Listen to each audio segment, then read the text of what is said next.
Vous avez 10 minutes, Bruno, pour nous dire que faire face à cette situation. Et oui, parce qu'il y a le penser et puis il y a le faire, mais on l'a déjà beaucoup entendu. Mais Alors vous avez des choses à nous dire très concrètes. J'ai une bonne et une mauvaise nouvelle. Alors la mauvaise nouvelle, je vais commencer, c'est que j'entends tout. Enfin, je pense qu'il faut vraiment entendre ce que vient de dire Cécile sur ce qui est en train de se passer dans l'entreprise. Et les entreprises, on en a besoin, c'est très clair. Mais en même temps, Cécile, peut-être, on t'entendra tout à l'heure, il y a certainement des entreprises qui vont avoir plus de mal à s'adapter.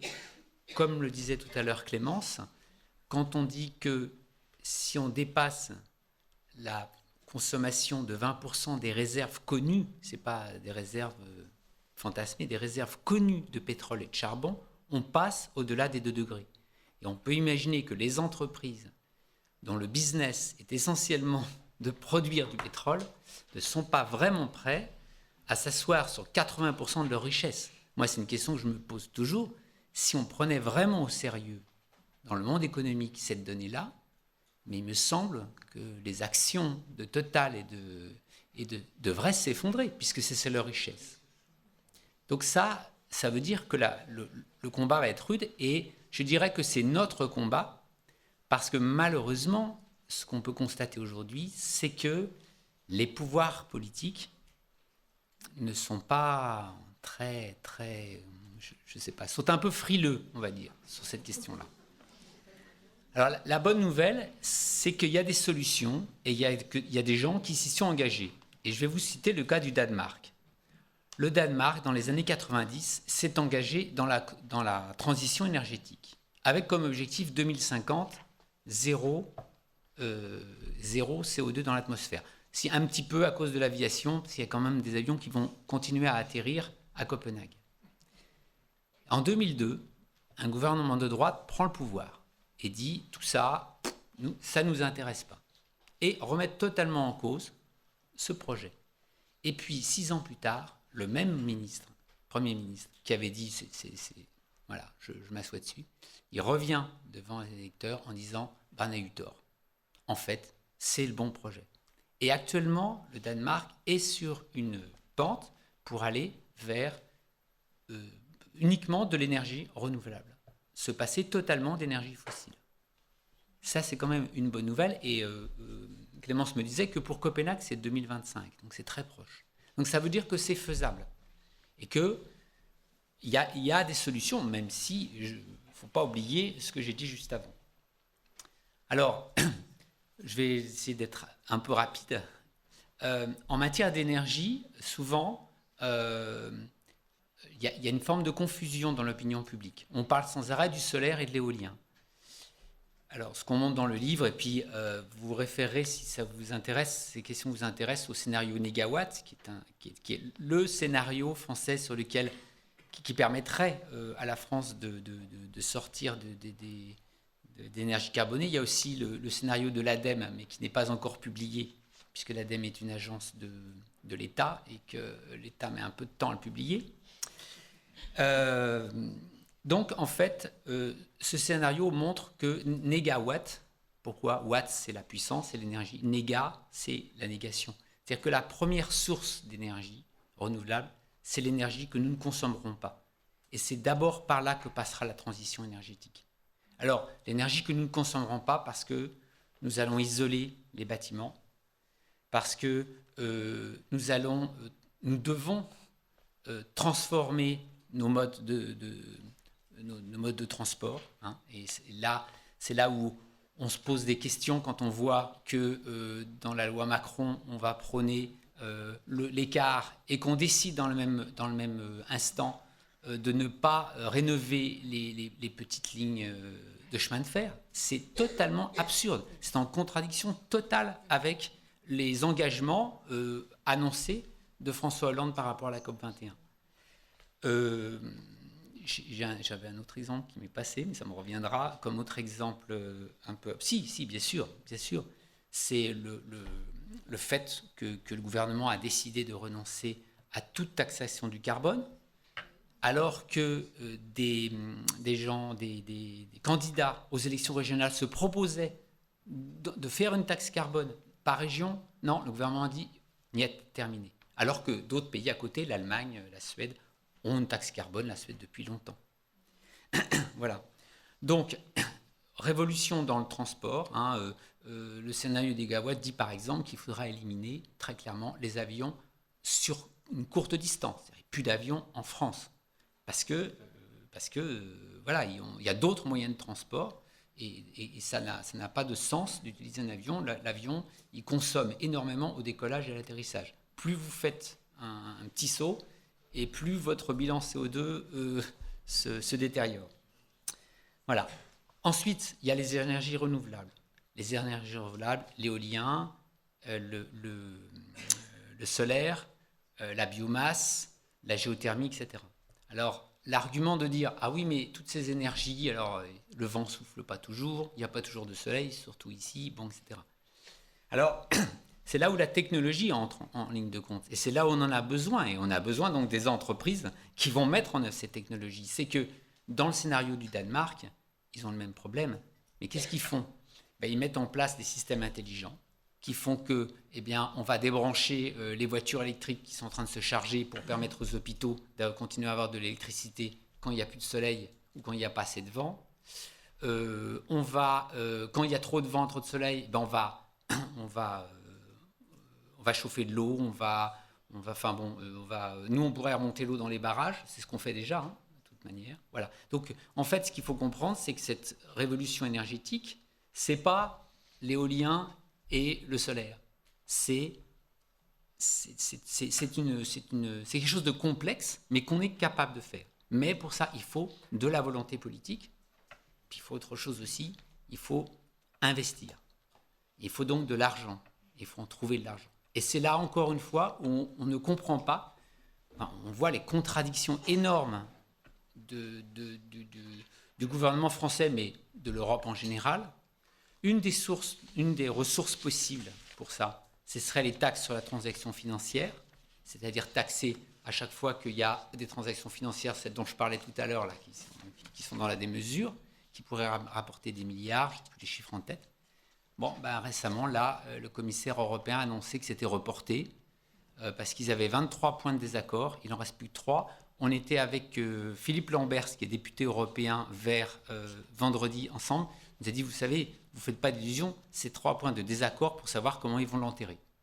Il était très clair. Voilà. Autre exemple de financement possible, on sait très bien que les multinationales font de l'optimisation fiscale largement. On sait qu'un certain nombre de multinationales ne payent quasiment pas d'impôts en France, que les grandes entreprises du CAC 40 sont celles qui en payent le moins par rapport aux PME.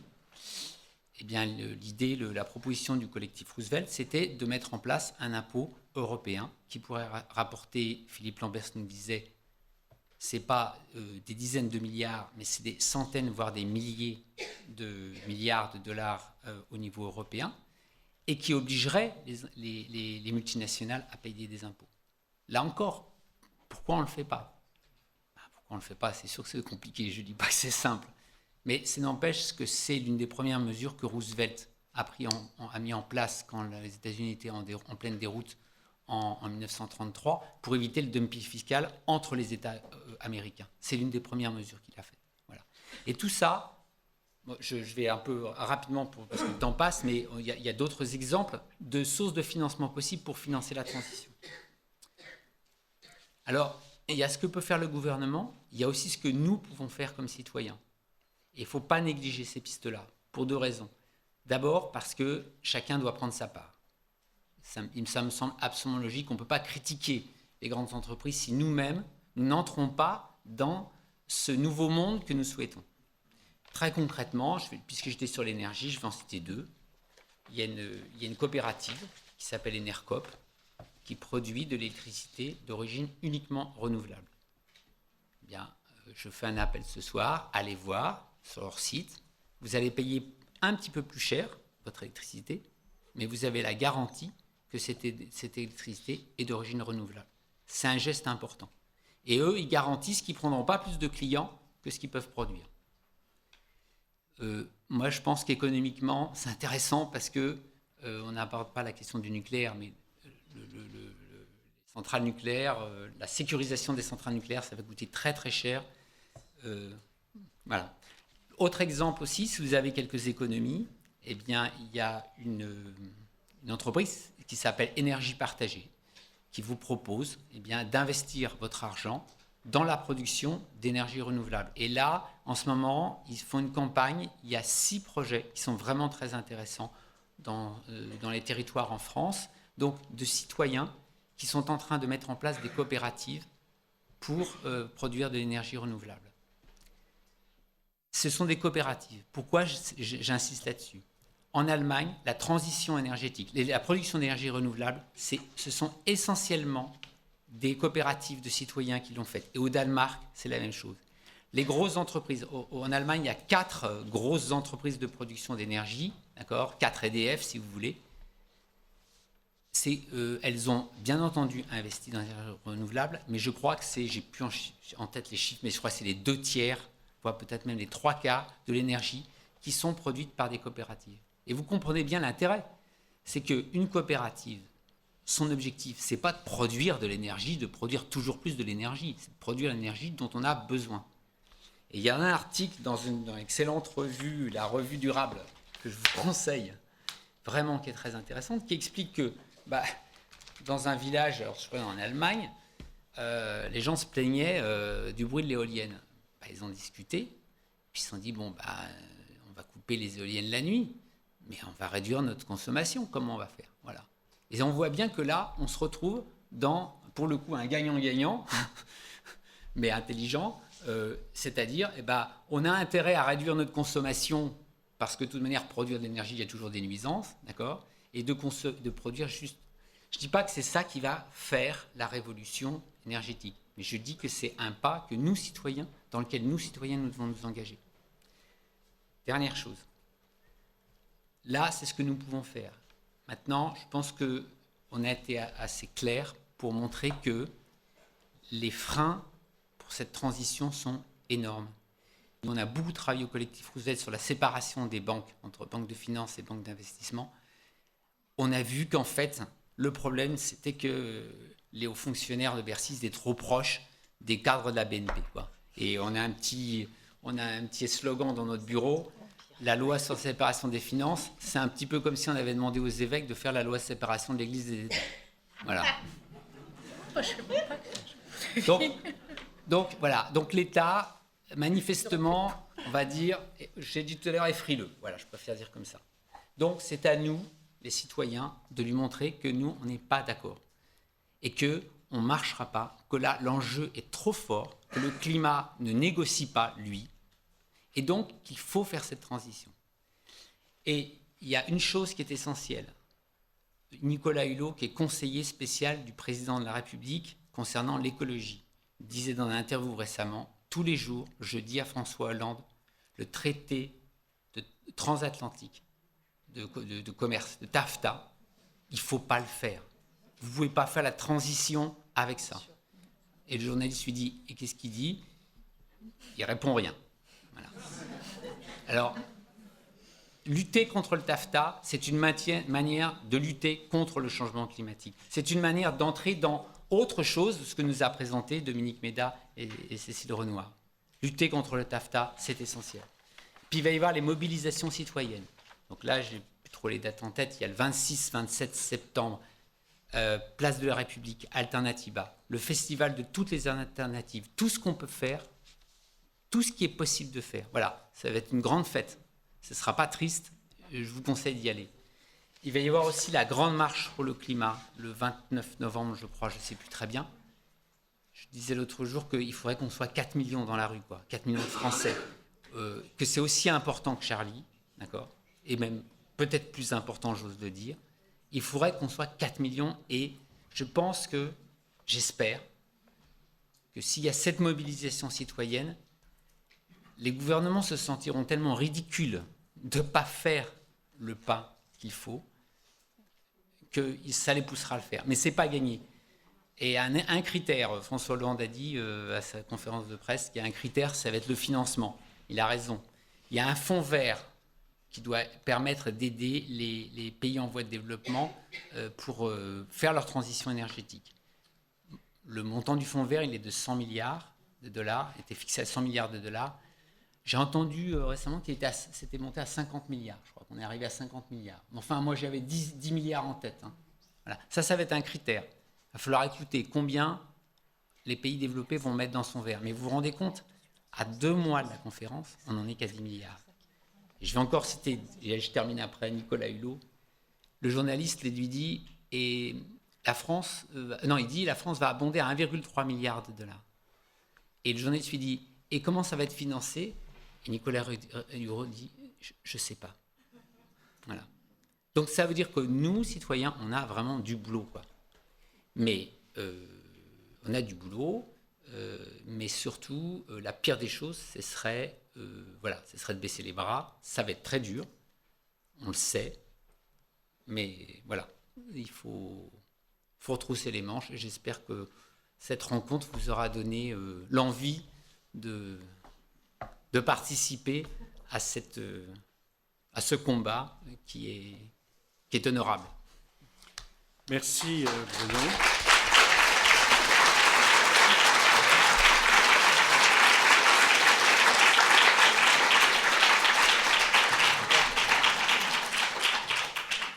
Avant de vous donner la parole, donc oui, participer au combat, l'archevêque anglican Desmond Tutu, lui, il nous appelle à préparer une insurrection.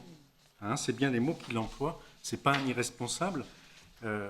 Dominique Bourg, dans un livre que vous citez, Cécile, dans votre article, pour une démocratie écologique, donc rêve de quelque chose de très raisonnable, mais enfin qui est quand même un vrai rêve.